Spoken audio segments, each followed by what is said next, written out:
I'm just going to go meet her.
Good morning and hearty welcome to all present here.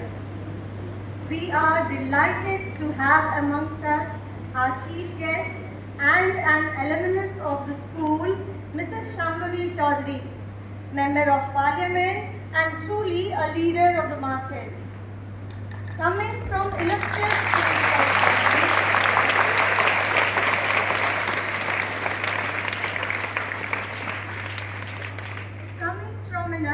political family, she has inherited political acumen from her grandfather and father, representing downtrodden section of society. We are honored by your presence, dear ma'am. We are deeply privileged to welcome our esteemed judges, Mrs. Vinita Priyadarshi, Assistant Professor and Head of the Department, Political Science, Patna Women's College, and Mrs. Ranjana Domani, Senior Teacher, Notre Dame Academy. Your presence here is a source of encouragement to our students. With immense pleasure, we welcome our school principal, Sister Mary Neha, PTA President, Mrs. Smriti Paswan, and all other dignitaries, guests, and sisters for gracing the occasion. In appreciation of your valuable presence and support, we would like to present this sapling to our chief guests and judges.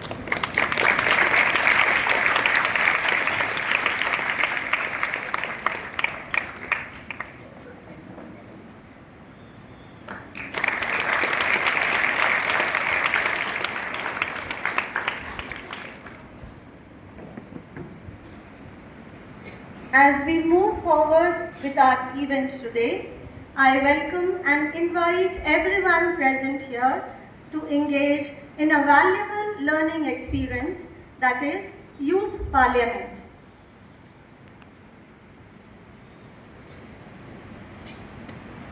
Let us join our hands and close our eyes, soliciting God's blessings.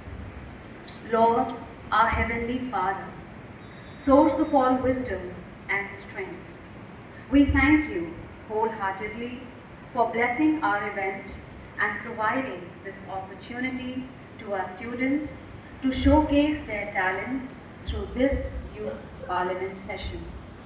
As these young children are the future of our country, bless them, O Lord, so that they may be able to understand their potential, and with their true courage and wisdom, may they take our country to greater heights.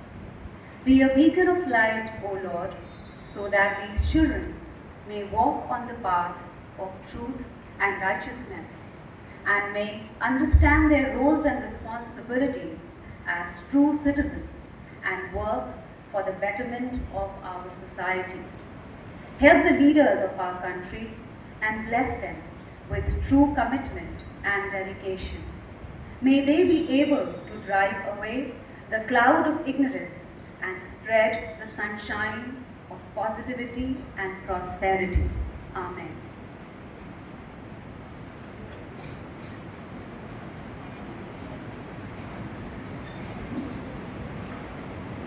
Good morning, everyone.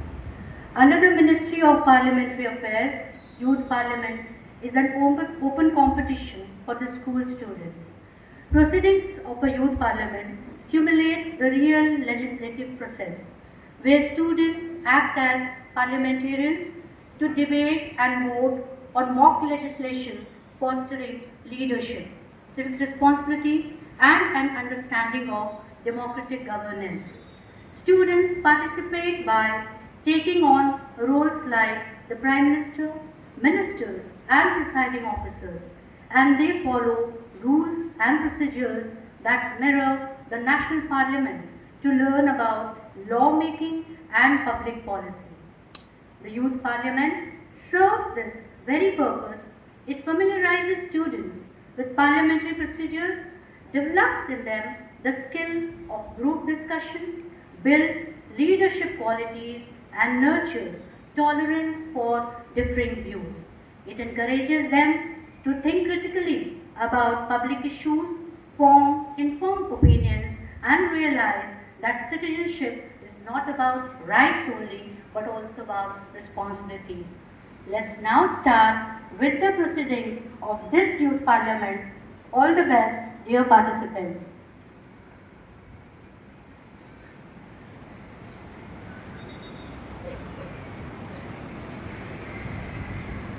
Honorable members, Honorable Speaker Madam.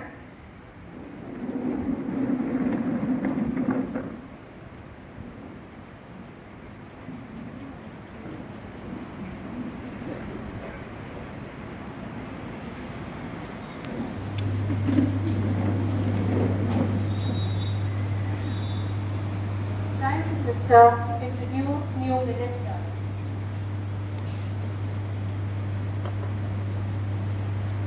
Honorable Speaker, Madam, I take pleasure in introducing to you and through you to the House my colleagues, two new ministers, Srimati Ashna, Minister of Textiles, and Srimati Bandhana, Minister of Civil Supplies.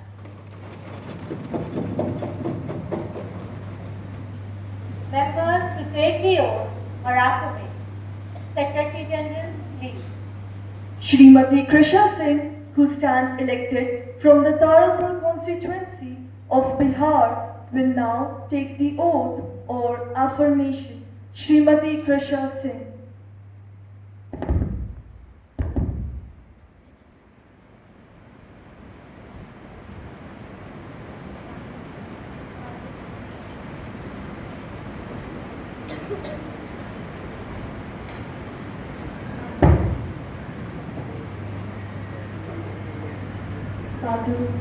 Madam, do you want to take affirmation or oath? Affirmation, please. In which language would you like to take the affirmation?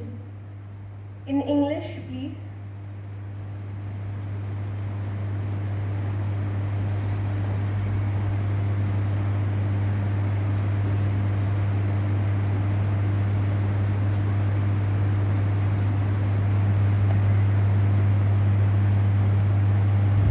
I, Krisha Singh, having been elected a member of the Kishore Sabha of the Youth Parliament, do solemnly affirm that I will bear true faith and allegiance to the Constitution of India as by law established.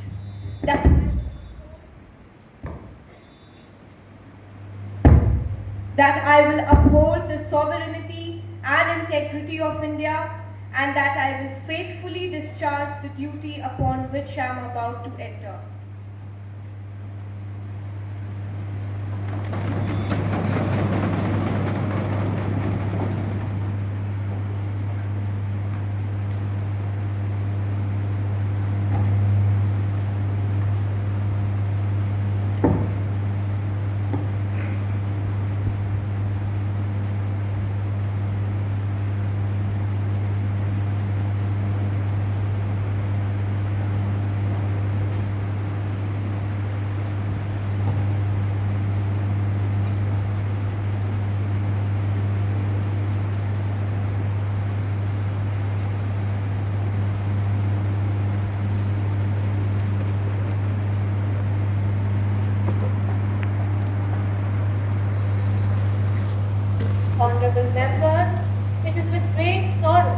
that I inform this House of the passing away of our esteemed former colleague, Srimati Era Pegu. Srimati Era Pegu was an advocate for women's rights and a seasoned politician, representing the Silchar constituency in Assam in the Kishore Sabha. She held ministerial position at the centre for over 2 decades. She was known for her exceptional oratory skills and astute parliamentary attitude. She passed away on 12 August 2025 at the age of 62. Madam Speaker, I rise to pay my tribute to Srimati Era Pegu, whose death has been deeply mourned by all. She was an aspirational woman who came from a family of leaders. Her father had made a name for himself, and this legacy was carried forward by her. She tried her level best to uplift women in several parts of the Northeast during her last days, and therefore the shock of her demise was immense.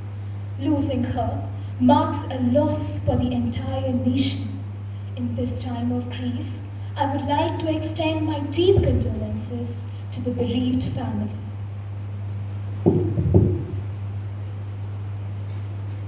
Madam Speaker, I wholeheartedly associate myself the heartfelt tributes paid to the late Srimati Era Pegu by you and the leaders of the House.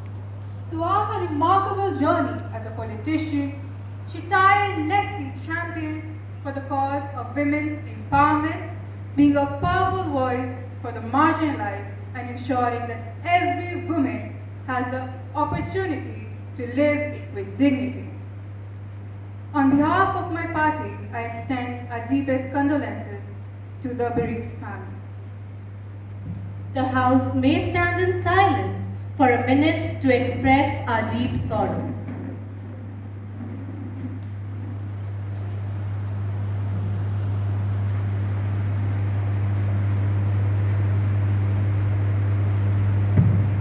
Secretary General may convey the condolence to the bereaved family. Yes, Madam.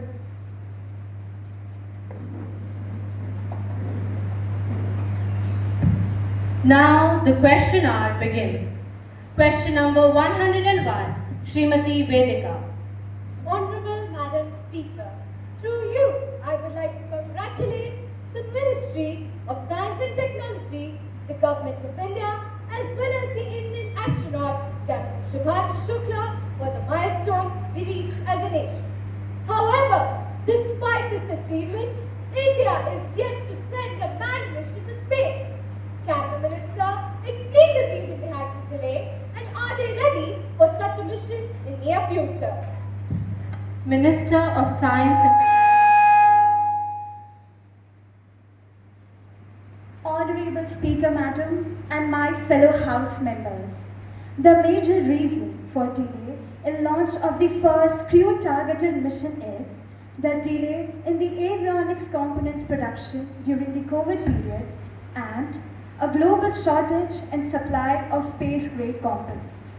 But, Madam, the government is elated to inform the House that our scientists have successfully carried out the first integrated air test as part of the Gaganyaan mission today, reflecting our unwavering commitment.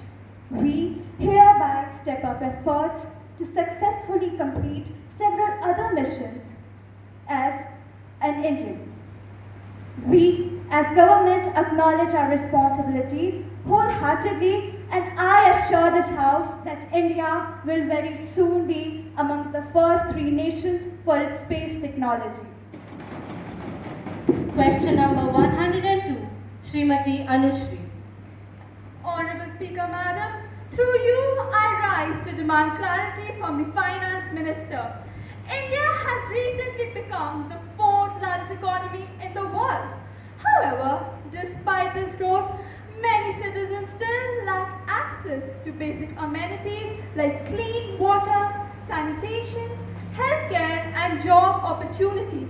How does the government plan to address these disparities and ensure that economic growth benefits all sections of society. Next member, question number 103, Srimati Smera. Madam Speaker, I would like to question Honorable Minister as to what specific policies will the government implement to tackle poverty and unemployment, and how will they be more effective than the previous policies?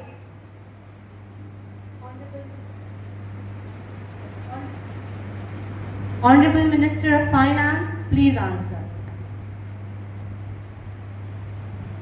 Honorable Madam Speaker and esteemed members of the House. Today, India stands at the cusp of transformation. But let us accept it clearly. Growth without equity is hollow, and development without inclusion is injustice. It is rightly said, the best way to predict your future is to create it. And our government is doing exactly that. We are creating our future with resolve, reforms and results. We have cut leakage chains through direct benefit transfers, while Yuva loans have transformed 41 crore job seekers into job creators. Let me complete on poverty and unemployment. Let me be very firm and clear. We aim to reduce disparities and promote prosperity, but not through subsidies, but through empowerment. And our government is committed to ensure that every citizen, from the farmers in the fields to the students in classrooms, become a part of India's prosperity. And Madam Speaker, as I conclude, I assure this House and all of you that our government is the new India's government. A new India that never settles for less and never begs for opportunity, because we create them. We will not stop till every hand has work, every family has dignity, and every Indian has a share in India's glory. Question number 104, Srimati Raina. Madam Speaker, it seems that this government has turned deaf when it comes to care for the people. Will the Minister of Civil Aviation be pleased to share the findings of the investigation report of the recent plane crash leading to death of many citizens as well as foreigners? I would also like to question the Minister regarding the measures to be taken by the government to keep a check on the maintenance of operational aircrafts and prevent similar incidents like recent one in the future. Minister of Civil Aviation. Honorable Speaker, Madam, and esteemed members of the House. The findings related to the recent plane crash will be shared once the investigation is complete and the investigating commission shares the final report. In light of the recent incident which took place, we have taken sure and clear steps to ensure that all aircraft in operation are properly maintained and monitored, as the safety of every single passenger is our highest priority. The PMAC has also increased surprise inspections. We are strengthening mandatory reporting of faults, even the minor ones, and see that they are under proper surveillance. Airlines have been directed to retrain their engineers and crew with strict penalties in any case of negligence. We are pushing towards real-time health monitoring systems and encouraging third-party audits for better transparency. Here, I would like to conclude by saying that safety isn't negotiable, and we are committed to make Indian skies not only busier but also safer for all. Question number 105, Kumari Orithri. Madam Speaker, will the Minister of Defence be pleased to state what steps is the Government of India taking to ensure that cross-border tensions do not escalate into prolonged hostility? Next member, question number 106, Kumari Nancy. Honorable Madam Speaker, with your permission, I would like to question the government. Is the government considering confidence building measures with neighboring countries on a priority basis? Look at the Russia-Ukraine war. Both the countries are devastated equally. When are we going to take steps towards peace? Honorable Minister of Defence, please answer. Honorable Speaker, Madam, and respected members of the House, let me say this loud and clear. India wants peace, but India will never bow. Yes, we all saw what war has done to Russia and Ukraine. That is why our Prime Minister has said firmly, this is not an era of war. To ensure cross-border tensions don't turn into hostility, the government is working on two tracks. On one hand, we have always kept the doors of dialogue and military talks open with the neighbors because talks prevent fighting. On the other hand, we are rapidly building border roads, advanced surveillance, modern air bases like Neoma in Ladakh, and equipping our forces with indigenous systems through a record budget of rupees 6.81 lakh crore. Let the House and the world know India extends the hands of friendship. But our shield is unbreakable. If you want peace, we are ready. Let me complete. If you want peace, we are ready. If you choose aggression, we will demolish it. Question number 107, Srimati Alankrita. Madam Speaker, in light of the recent public discourse, I seek to ask the Honourable Home Minister as to what measures are in place to ensure the accuracy of the voters' address details in the electoral rolls.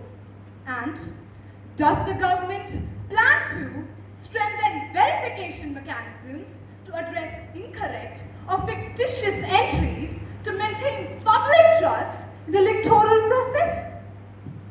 Home Minister, please offer an answer.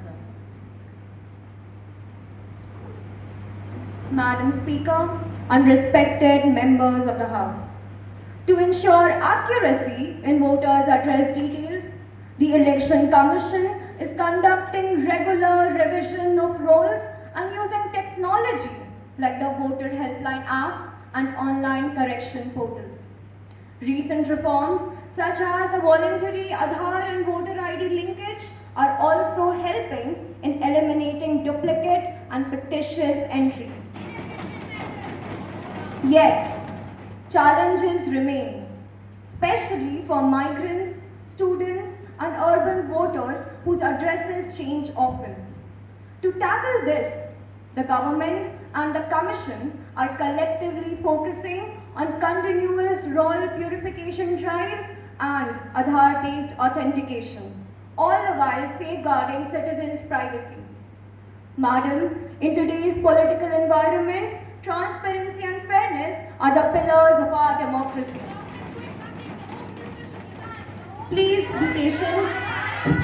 As Abraham Lincoln once said, the ballot is stronger than the bullet. So let us remember, a voter's trust is a nation's strength. Members, order please. Question number 108, Kumari Advika. Madam Speaker, with your permission, I request the Minister of Commerce and Industry to answer that after the increase in tariff on Indian products in some of the foreign countries, how is the Ministry addressing the concerns to restore global confidence in made in India products? Minister of Food and Commerce. Honorable Madam Speaker and members of the House, the government is positioning India as a reliable, resilient alternative in global supply chains amid the rising weaponization of markets. We acknowledge the losses faced by India's economy due to the tariff imposed by various countries. Madam, domestically, initiatives such as the Production Linked Incentive Scheme and MSME support is improving both competitiveness and quality. The government has also placed stronger emphasis on quality checks by various committees and compliance with universal regulations, ensuring that Indian exports meet international standards. Certain Western visionaries, self-appointed guardians of democracy, are jealous of India's progress and do everything in their power to control it. But rest assured, members of the House, through the vision of Atmanirbhar Bharat, India is working to restore trust and strengthen the global credibility of Made in India products. Question number 109, Srimati Pankhuri. Honorable Madam Speaker, through you, I intend to ask the Minister of Road Transport and Highways, what steps is the government taking to address the rise in monsoon-related road accidents caused by waterlogging, potholes, and poor maintenance, and prevent such future occurrences? Minister of Road Transport and Highways. Honorable Madam Speaker and respected members of the House, it is very rightly said that a great nation is not defined by how far its roads stretch, but by how safe its people feel while traveling them. Our government has launched a zero fatality corridor initiative, which is advancing a scientific mechanism to make India's roads safer. Not only that, we are utilizing engineering upgrades to reduce crash severity by up to 50%, which is an all-time high. Not only that, AI-enabled enforcement has reduced crash severity, overspeeding, and our government is actively working to reduce waterlogging and potholes during the monsoon season. Opposition members, I request you to kindly let me complete, because today I stand here in front of all of you to state that the aim of this government is not merely to respond to accidents, but to save the precious lives of the citizens of this country. Because we are not just building roads of concrete and tar in this country, we are building trust, safety, and progress. Our government is committed towards reducing road fatalities and road accidents and waterlogging and potholes by 50% by the year 2030, because this is the promise of this government to the citizens of this country. Thank you. Question number 110, Kumari Adya. Honorable Madam Speaker, I'm appalled at the recent incident of a government school teacher in Himachal Pradesh being arrested under the POCSO Act for allegedly sexually harassing 24 students. Will the Honorable Law Minister enlighten us about what steps are being taken by the Ministry to strengthen the laws and ensure swift justice to young victims of sexual abuse, particularly in educational institutions, and to ensure commensurate punishment to the culprit? Law Minister, please answer. Honorable Speaker Madam and the esteemed members of the House, when a classroom becomes a place of fear instead of learning, justice cannot wait. Sexual harassment in educational institution is a grave concern, and the Ministry views it with zero tolerance. To address this issue, we are prioritizing the mandatory establishment of ICC, Internal Complaints Committee, in all educational institutions as per IGC's and RETO guidelines. This will ensure that immediate redressal takes place within the campus. Secondly, to accelerate justice, fast-track courts will be expanded all around the nation. For example, you must have seen that how our government has already reduced 30% of case pendencies. Yes, members, you have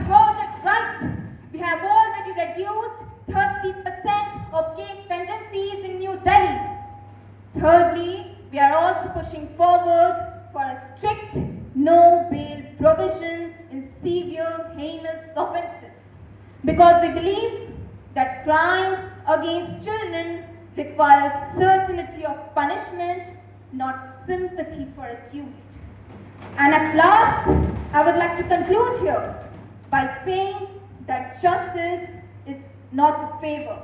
It is a promise, and this government intends to keep it. Members, please. Question number 111, Kumari Anvesha.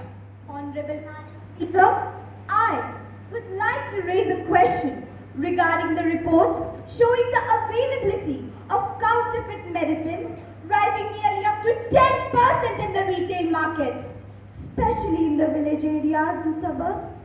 So, what are the concrete steps that the Ministry of Health is taking to conquer and curb this menace?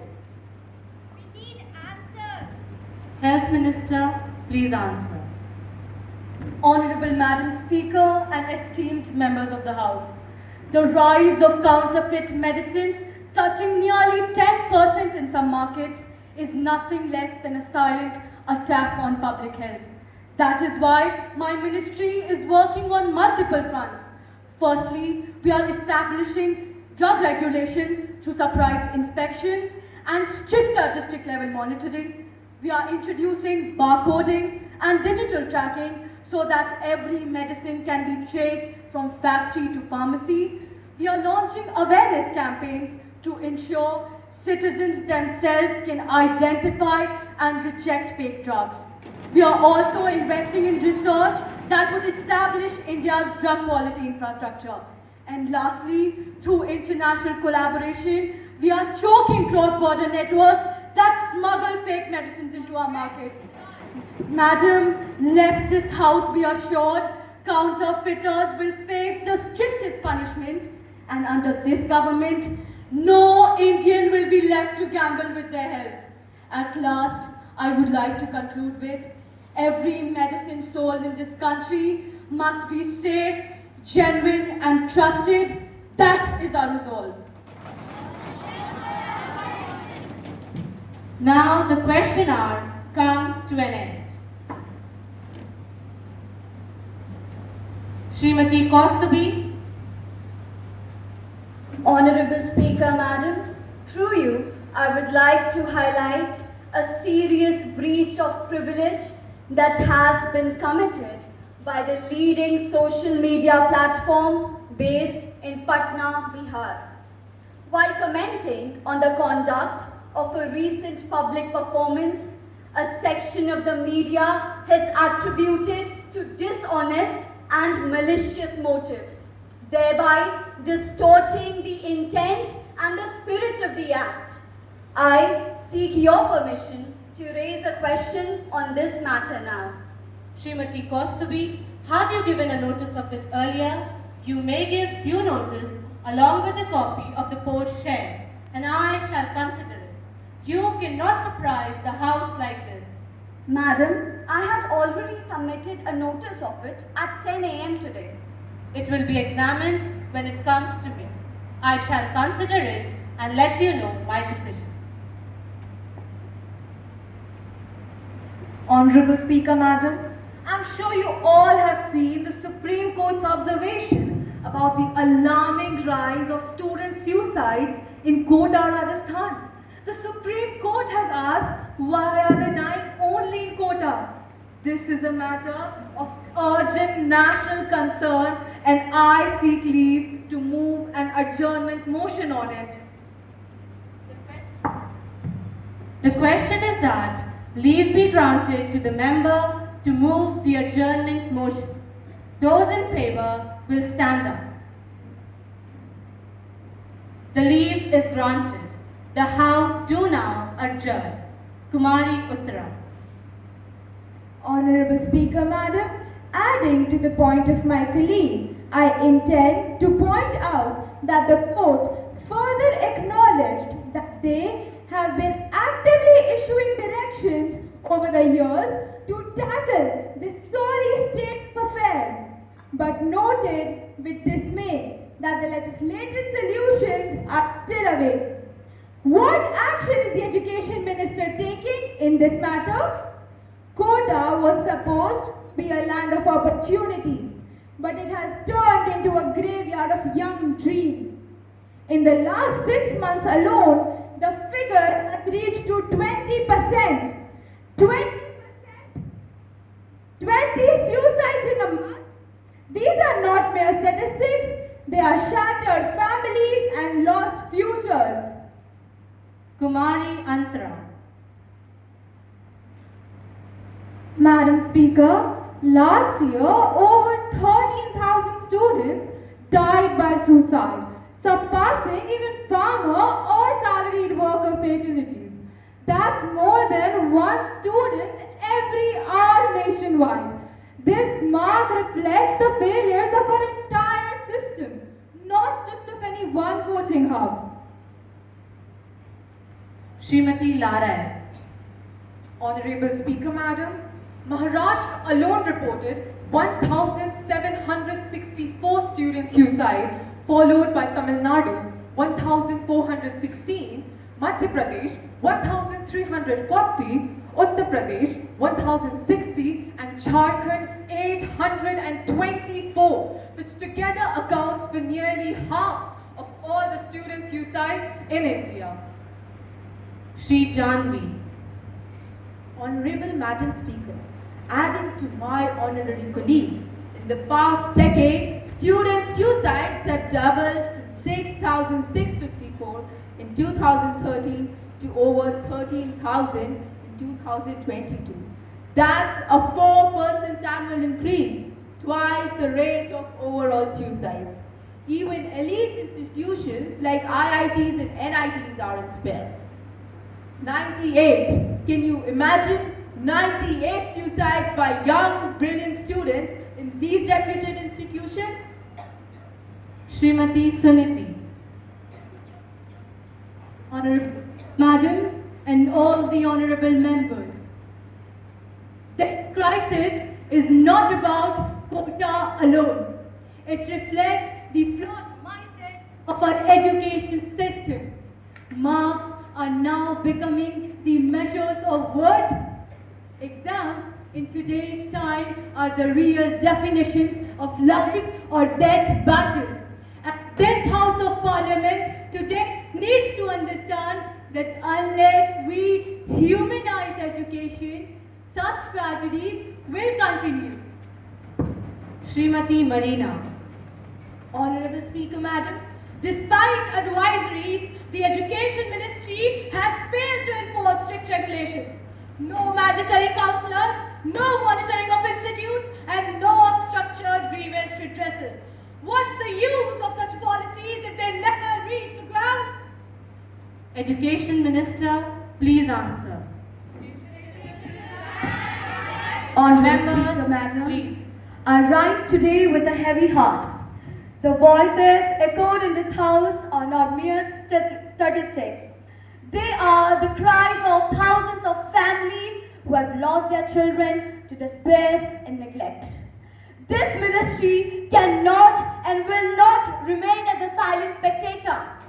We will act with urgency on 4 decisive fronts. First, strict regulation of coaching institutes. Second, mandatory counselors in schools and colleges. Third, a national 24/7 student council. And fourth, grievance cells under direct ministry watch. Education must be the light of hope, not the shadow of fear. With humility but unshakable resolve, I assure this House we will protect the dreams of our youth, and no child, no parent, and no family shall be left to suffer in silence again. Members, the question is that leave be granted to move the adjournment motion. Those in favor will raise their hands. Those against it will raise their hands. The House acknowledges the concern of the opposition and the Education Minister's assurance with appreciation. As the adjournment motion stands defeated, the House will proceed with other important business for the day. Now, Honorable Minister of Women and Child Development will introduce Sanrakshan Kavach Adhiniyam 2025. Madam Speaker, I beg to move for leave to introduce Sanrakshan Kavach Adhiniyam 2025 in the House. The question is, leave be granted to move Sanrakshan Kavach Adhiniyam 2025, further to amend the Miscellaneous Provisions Act 1952 and the Bharatiya Nyaya Samhita. Those who are in favor will say aye. Aye. Those who are against it will say no. No. I think the ayes have it, ayes have it, ayes have it. Leave is granted. Minister, please. Madam Speaker, I beg to move Sanrakshan Kavach Adhiniyam 2025 for the consideration of the House. Sanrakshan Kavach Adhiniyam 2025 has been drafted to provide effective protection against children's access to age-inappropriate content available online, while upholding the principle of protection as a fundamental duty of care. Minister, let me complete. Any breach of the provisions of this Act shall be deemed as a criminal offence. Madam, the House is well aware about the age-inappropriate content being easily available online. Even though issues of such nature have been addressed in other acts, the government feels the need to explicitly address an issue of such important concern. Therefore, the government has brought forward this bill before this August House. The bill clearly defines age-inappropriate content as any digital material, visual, auditory, textual, or interactive that is deemed unsuitable for the consumption of any minor. Anyone who abets or facilitates a child's exposure to age-inappropriate content online would be punishable up to 7 years and a fine up to 10 lakhs, extendable up to 15 years and 25 lakhs. Any person convicted under this Act shall be disqualified from holding custodial guardianship or institutional care responsibilities of any minor. The bill also lays down procedures for the inclusion of registered charities, NGOs, corporations actively engaged in digital literacy, child development, and technological infrastructure. Protecting children is at the heart of this Act, and we shall always ensure this. Jai Hind, Jai Bharat. Members, I am confident that all the honorable members, irrespective of party affiliations, will welcome the bill wholeheartedly. I now move the Sanrakshan Kavach Adhiniyam 2025 to be taken into consideration. Motion moved. Srimati Shrishti. Honorable Speaker, Madam, I thank you for giving me the opportunity to speak on it. The issue of children being exposed to inappropriate content online at a tender age has been the root cause of violence, heinous crimes, and objective mentality. Apart from this, they also emerge as threats to a peaceful society, which in any situation is not an ideal one. The following bill has been drafted with immaculate research and careful deliberations over this issue. Since the bill aims to serve a purpose not just for our present but also our future, I strongly support this bill. Srimati Tanvi.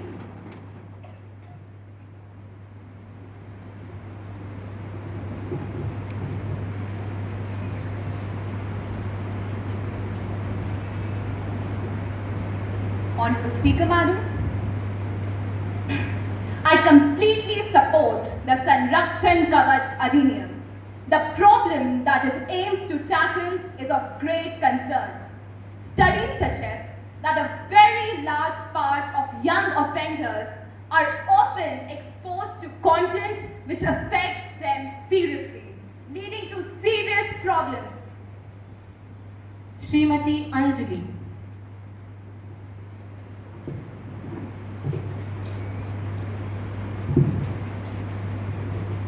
Honorable Speaker Madam and esteemed members of the House, I stand in support of this bill because today India's greatest problem is lack of awareness about issues that plague our society, and this bill addresses that problem by including NGOs and other organizations by digital usage and awareness campaigns in schools, skill classes, etc. Srimati Archita. Honorable Speaker Madam and esteemed members of the House, I beg to differ. The opposition feels that though these measures feel substantial on paper, these are not well implemented on the grassroots level. I intend to inquire to the Minister of Information and Technology regarding the ways to monitor these measures, especially to monitor individual social media activities. More importantly, how will these measures extend to our rural heartlands where NGOs, support organizations and charities are almost invisible or ineffective? Shri Satakshi. Honorable Madam Speaker, the opposition would like to bring to the House's attention the areas left exposed in the bill. Having said that, the opposition would like to counsel some of its measures with the aim of amending the bill. Firstly, social media platforms should be held accountable for removing harmful content within a specified time frame and impose penalties for non-compliance. Secondly, mandate obtaining parental consent for minor social media accounts, ensuring that parents are made aware of their child's online activities. Srimati Shrishti. Honorable Speaker Madam, the problem continues to grow today, mainly due to social media influence and peer culture. The opposition suggests an amendment under Section 4 of this bill. Any such content, which includes content of sexual activities, violence, and self-harm in any form other than education, shall not only be removed from this platform, but will also be fined and considered as a punishable offense. Minister of Information and Technology. Madam, I am grateful to all the members who have supported the bill and to those who have given their constructive criticism on it. To address Srimati Archita's concern regarding effective implementation, we plan to establish a robust implementation framework that includes training and capacity building programs for the local authority. The list of amendments provided by Srimati Satakshi to make this bill more effective is truly commendable. Seeing the importance of these measures, the Centre would like to include the amendment introduced by the honourable members into the bill. For further, Srimati Srishti Swaroop suggested amendments are already the part of the bill. Hereby, I request the House to pass the bill. There is one amendment in Section 4 by Srimati Shrishti. Are you moving it? No, Madam. In the view of the reply given by the Minister, I am not pressing for my amendment. As the Honourable Minister, Srimati Shrishti is not pressing for any amendment. Minister of Women and Child Development, please. Madam, I move the bill be passed. The question is, Sanrakshan Kavach Adhiniyam 2025 bill be passed. Those in favour will say aye. Aye. Those against it will say no. I think the ayes have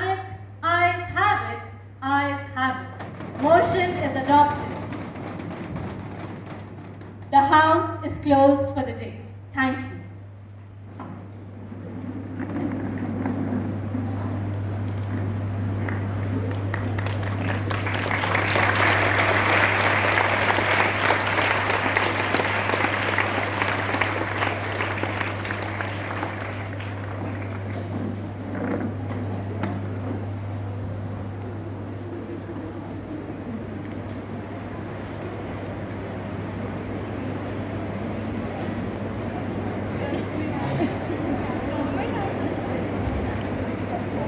Today is a moment of great pride for our school as we welcome back one of our own, our respected guest, Mrs. Shambhavi Chaudhary, an illustrious ex-student of this prestigious institution.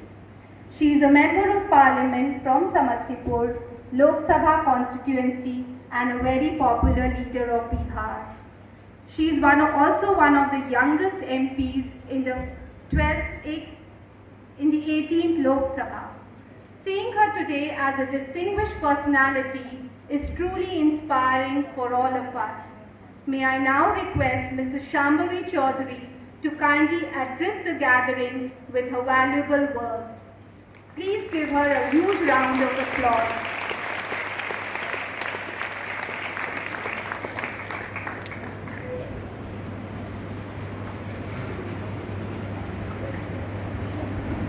Wow, to be here today feels unreal, surreal and unbelievable at the same time. Who would have thought when I just entered the school building in Standard 1 that one day I would be standing in this very Julie Hall as the chief guest for a youth parliament. Life definitely comes a full circle.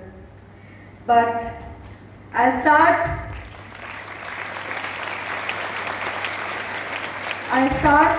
with paying my respects to the Sisters of Notre Dame who have shaped every bit of who I am today, my teachers who guided me through the most crucial and foundational years of my life, the students who are right in front of me right now and who I was a part once upon a time, the fellow parliamentarians of the youth parliament.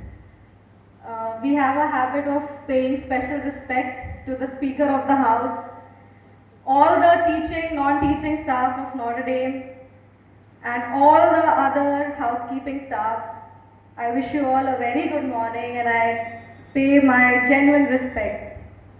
It gives me immense pride and joy to be back in Notre Dame Academy, my alma mater, my foundation, my very first stage. Just stepping through these gates again brings a flood of memories. The classrooms, the corridors, the Julie Hall, all of it.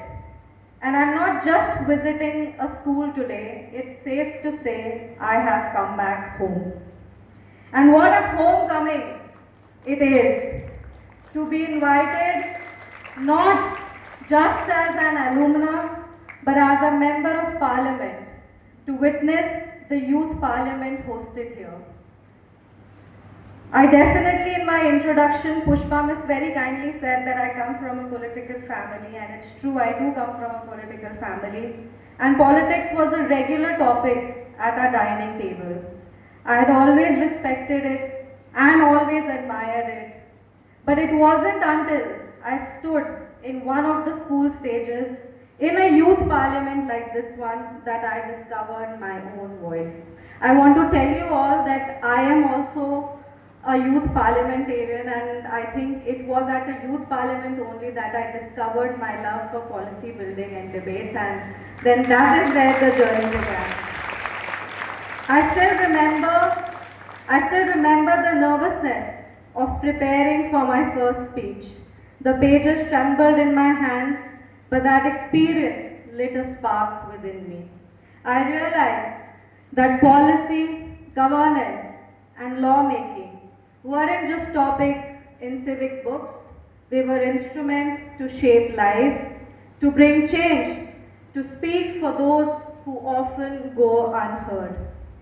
That was the very moment I fell in love with policy building, with debate, and with the idea of public service.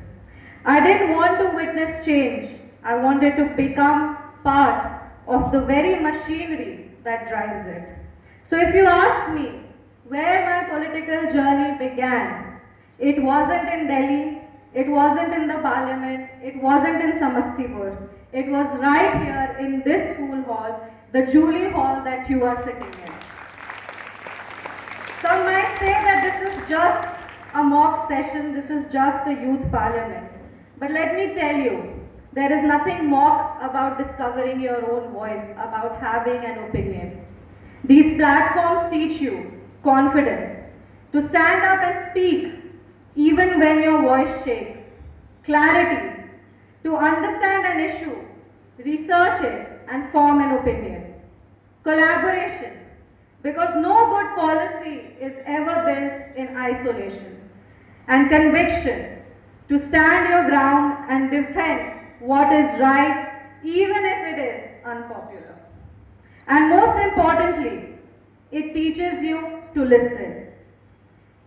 We are used to giving our speeches in English, especially in Notre Dame, but I will share a thing in Hindi. मेरे पिता हमेशा कहते हैं कि एक अच्छा नेता वो होता है जो अच्छा बोल सके, जो अच्छा वक्ता होता है. Who's a good orator is a good leader. But a great leader, एक बड़ा नेता वो होता है जो दूसरों की बात को सुन सके. A great leader is the one who knows how to listen. When I stood here years ago, the idea of a girl becoming a national policy maker felt rare. But things have changed, and you all are proof of that change. To every young girl in this room, don't underestimate the strength of your voice. You belong not just in youth parliaments, you belong in Lok Sabhas, you belong in Rajya Sabhas, you belong in courtrooms, you belong in boardrooms, you belong in newsrooms. Everywhere decisions are made, you belong there. And if I could, so can you. Notre Dame has always taught us that discipline and compassion are not opposite values. They go hand in hand. And remember to carry that legacy wherever you go. Today, wherever I stand, I give it to my school that it is Notre Dame who brought me here. If it wasn't for this school, if it wasn't for the school building, if it was not for these sisters, for the teachers, I would have not been where I am today. Many of us think politics is only about power. But real politics, the politics that moves a nation, is about policy. Policy is what ensures every child gets a meal, every woman gets maternity care, every farmer gets fair price, and every citizen gets clean air, clean water, gets their rights. And policies start with questions, the questions you all asked today. Why isn't education accessible to all? How can we make our cities safer? How can women feel safer? What are we doing about mental health? It's these questions that further frame policy. So learn to ask questions. Let me offer you 3 short pieces of advice as you sit here. Be curious. Read beyond your textbooks. Understand the world. Ask why. Dig deeper. Stay grounded. Power may come your way, but humility will keep it alive. And dream loud. Don't just aspire to make a living. Aspire to make a difference. The world needs honest, driven, and compassionate leaders. And I genuinely believe that a lot of you from this youth parliament will be leaders of tomorrow. So speak up. Ask the tough question. Don't be afraid to challenge. Learn, unlearn, relearn. Years from now, when you will be standing in the parliament or wherever you go, leading your community or solving global problems, you will look back at today and smile, just like I am doing. Today when I watched all of you debate, I saw a part of me in every one of you. be it from the government, be it from the opposition. It just felt like a junior Shambhavi was talking, and it felt unreal. And if I, once a shy Damien, can stand in the parliament, you certainly can go wherever your heart desires. Thank you once again to Notre Dame Academy, to the incredible teachers who sowed the first seeds in me, and to all the students for reminding me why I chose this path. At the end, I would just like to tell you that it's very important to love your country. And no matter where you go, no matter what you do, always stay honest to your dreams. No dream is big or small. Even if you want to be a homemaker, that's not small. Even if you want to be a journalist, it's not small. If you want to be a leader, it's not small. If you want to work a 9 to 5, that is also not small. Just have the courage to believe in your dreams. Listen to your teachers. You know, when I was in school, I thought when somebody used to say it, I used to say, nah, no, it's fine, I know everything. But your teachers know way beyond you know yourself. And take it from me. So love your country, love your state. You all are women. We have to fight two battles. We have to fight for our dreams, and we also have to fight patriarchy. So we are on a double-edged sword. The world is difficult for us, but it's not something that we can't do. So for the love of your country, for the love of your state, learn to dream, achieve your dreams. Bharat Mata ki Jai, Jai Hind, Jai Bihar.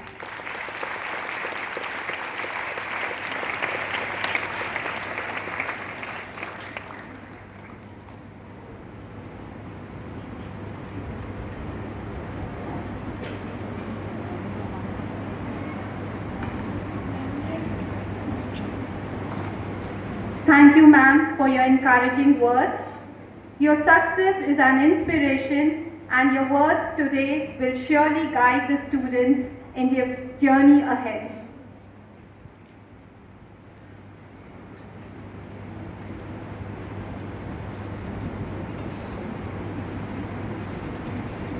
May I now invite our Honorable Judge, Mrs. Vinita Priyadarshi, to address the gathering.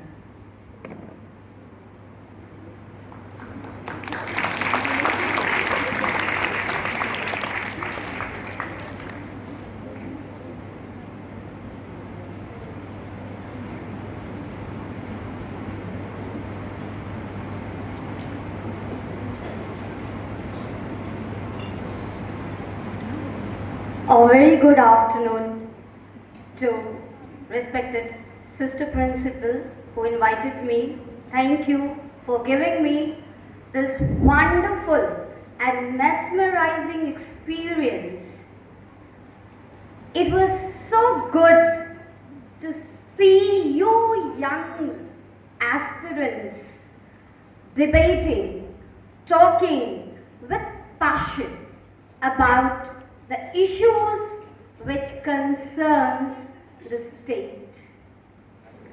The very foundation of a whole person education is reflected in this session. Academics we all do, but it is these non-academic events that shape your personality and also shapes the future of our country. If you are critical, if you know what afflicts your country, if you have the courage to speak, but speak analytically, know the reason behind the issues. Raise those issues with clarity, and also you must be in a position to defend yourself. And mind you, girls, we cannot sit and blame for the various evils which we see in everyday life. You raised many questions. You talked about potholes, which are so usual nowadays with monsoon, at its peak. You talked about health issues, you talked about defense. But the thing is, are you ready to take up those challenges? Merely speaking will not do. You need to make yourself heard also. Leadership is not hierarchical. I always believe leadership is positional. Every one of you, in your own capacity, in your own position, have the capacity to make that transformation. Never wait for somebody to take that role. Just be that role model for everyone. Wherever you are, if you're speaking, if you're reading, if you're making yourself heard, you are making that change happen. And I'm so glad that this school is giving you this opportunity to harness your skills. For me, everyone was a winner. You were so confident, you were so passionate about what you were talking, what you were speaking. So for me, it's not first, second, third or fourth, fifth. Every one of you were wonderful. But being a judge, I had to judge. So in presentation, in your delivery, I have given all of you 100%. It was only in the content part that made a little bit of difference, but then losing is a stepping stone for success ahead. So congratulations to all of you, and I had a wonderful experience. I learned a lot. Thank you once again.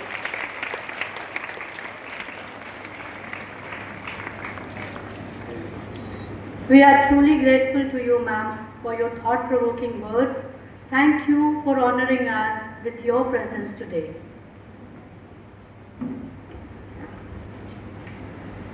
Today's Youth Parliament has been a wonderful display of critical thinking, teamwork, and leadership. Each participant demonstrated the spirit of democracy through their arguments and presentations. While everyone here deserves appreciation, few speakers truly distinguished themselves with their clarity, confidence, and persuasive skills. It is now my honor to announce the best parliamentarian of today's Youth Parliament session. May I request Mrs. Vinita Priyadarshi to hand over the award.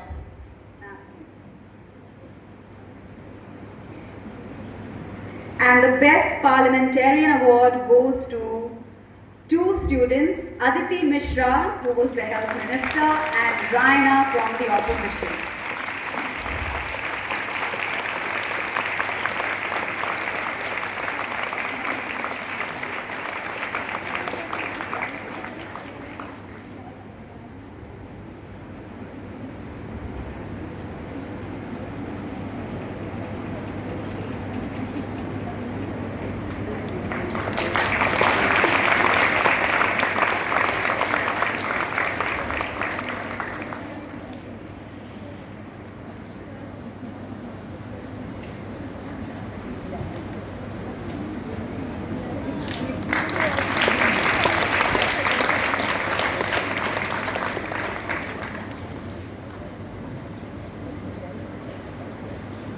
Thank you, ma'am, for doing the honors.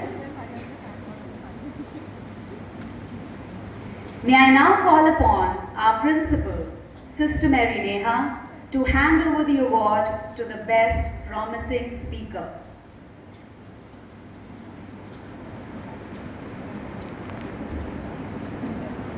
And the award for the best promising speaker goes to Advita Pandey.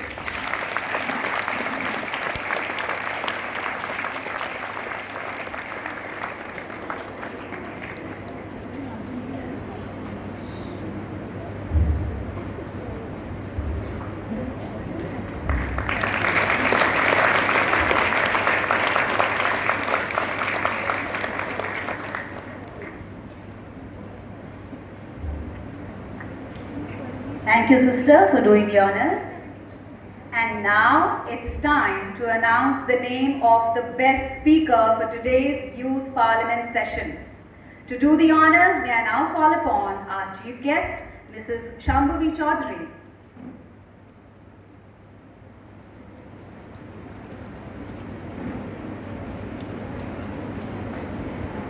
And the award for the best speaker goes to Sakshi Kumari, Finance Minister.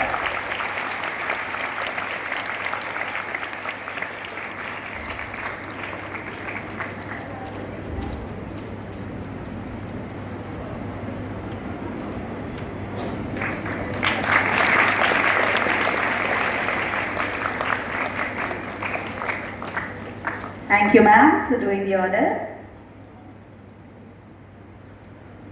We also have 2 consolation prizes. In order to hand over the awards, may I now call upon our PTA President, Mrs. Smriti Paswan.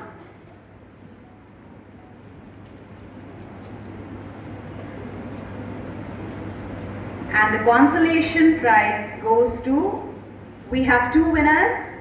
One is Adrika and the other one is Suniti. Adrika and Suniti.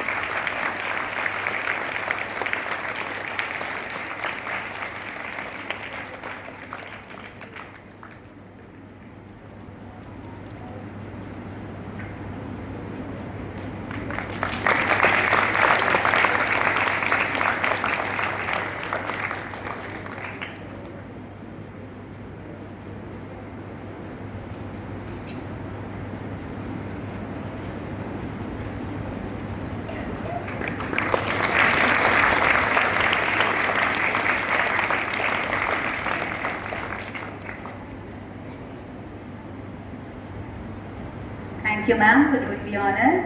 A huge round of applause for all the winners and also our talented participants. So let us give them a huge round of applause. Congratulations to everyone.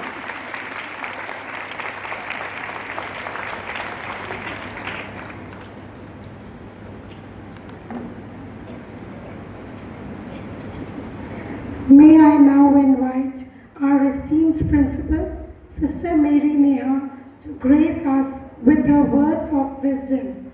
Her voice, a beacon of integrity and vision, will surely inspire us to carry forward the spirit of democratic dialogue ignited today.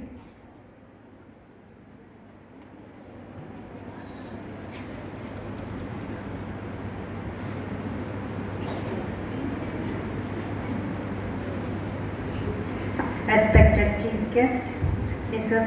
Shambhavi Chaudhary, Member of the Parliament, Samastipur Lok Sabha Constituency, esteemed judges, dear sisters, teachers,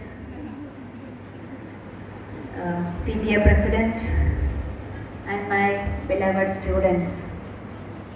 It's a great joy to have you all present here for this Youth Parliament session organized by the school. This platform is more than an academic exercise. It is a living lesson in democracy. Dear students, today through this Youth Parliament, you have shown us that the voice of the youth is powerful when it is guided by knowledge, discipline, and values. You have debated, discussed, and expressed yourself with confidence and respect, qualities that every democracy needs to flourish. It also reminds you that citizenship is not just about enjoying rights, but also about fulfilling responsibilities to be responsible citizens and leaders of tomorrow. Remember, students, the lessons you learn here go beyond this stage. Always have the courage to speak the truth, the wisdom to listen to others, and the strength to work for the common good. Today's Youth Parliament is made even more special by the gracious presence of our chief guest, Mrs. Shambhavi Chowdhury, Member of the Parliament and proud alumni of our school. It gives all of us immense joy to welcome her back to her alma mater, not just as a former student, but as a leader and a role model for our young parliamentarians. Your journey is an inspiration to all of us, showing our students that the values you learned in school can truly shape a life of service and leadership. I extend my heartfelt gratitude to you, dear Shambhavi, for taking your very precious time from your hectic schedule. Thank you for being present with us and instilling that spark of patriotism in the students and giving them the confidence and courage to proceed ahead as young parliamentarians now and great leaders of tomorrow. Also, I like to thank you for representing Notre Dame in the Parliament and representing all of us citizens in the Parliament. We are very proud of you and very happy to have you here with us today. Thank you. Let us give a big round of applause for her. It is a great moment of joy for us to have her amidst us.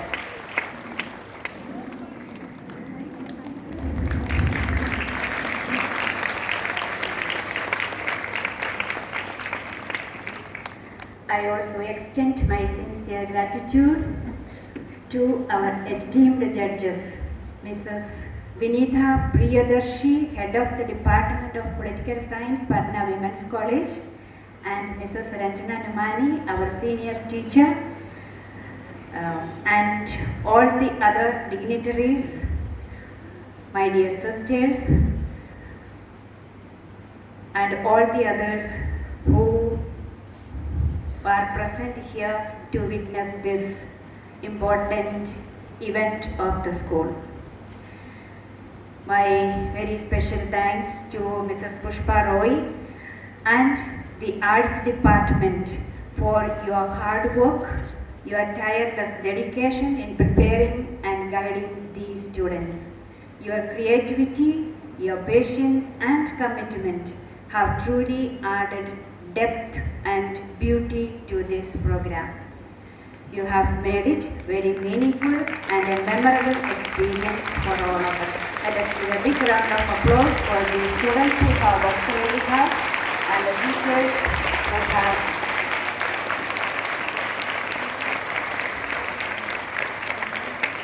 as it is truly said, it is not the prize that matters, your hard work and the inspiration that you give to one and all.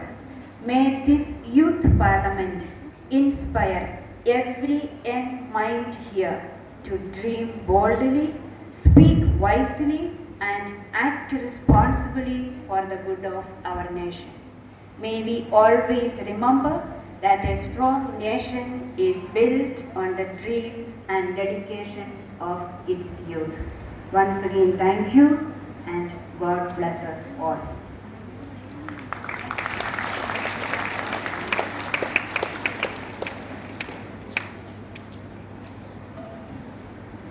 Thank you, sister, for your inspiring words.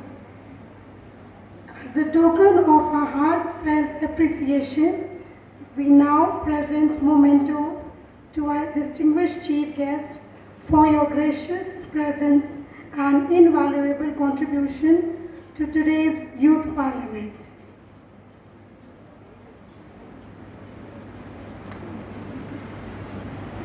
May I now invite our respected sister principal to do the honor.